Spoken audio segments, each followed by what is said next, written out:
அண்மைச் செய்தி. நாகை மாவட்ட ஆட்சியர் அலுவலகத்தில் சிறுபான்மையினர் நலத்துறை அமைச்சர் ஷாஜகான் பங்கேற்ற கூட்டத்தில் மின்வெட்டு ஏற்பட்டது. இது தொடர்பான கூடுதல் விவரங்களுடன் இணைகிறார் எமது செய்தியாளர் மூர்த்தி. வணக்கம். மேலும் விவரங்களை பதிவு செய்யலாம். வணக்கம்.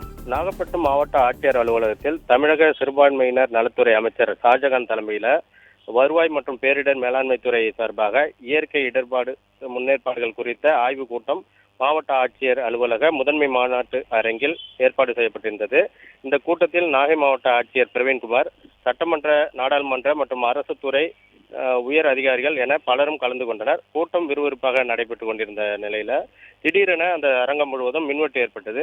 முக்கிய அமைச்சர்களும் அதிகாரிகளும் அமர்ந்திருந்த கூட்டத்தில் திடீரென மின்சாரம் துண்டிக்கப்பட்டதால் அங்கு பரபரப்பு ஏற்பட்டது.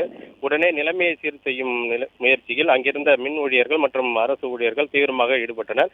இருப்பினும் மின்சாரம் வரும் வரை கூட்டத்தை நிறுத்த விரும்பாத நாகை மாவட்ட ஆட்சியர் பிரவீன்குமார் அரங்கில் இருந்த பிரம்மாண்ட LED திரையின் வெளிச்சத்தை பயன்படுத்திய கூட்டத்தை தொடர்ந்து நடத்தினார். அமைச்சரும் அதிகாரிகளும் அந்த வெளிச்சத்திலேயே இயற்கை இடர்பாடுகள் குறித்த ஆலோசனை கூட்டம் தொடர்ந்து மேற்கொண்டனர்.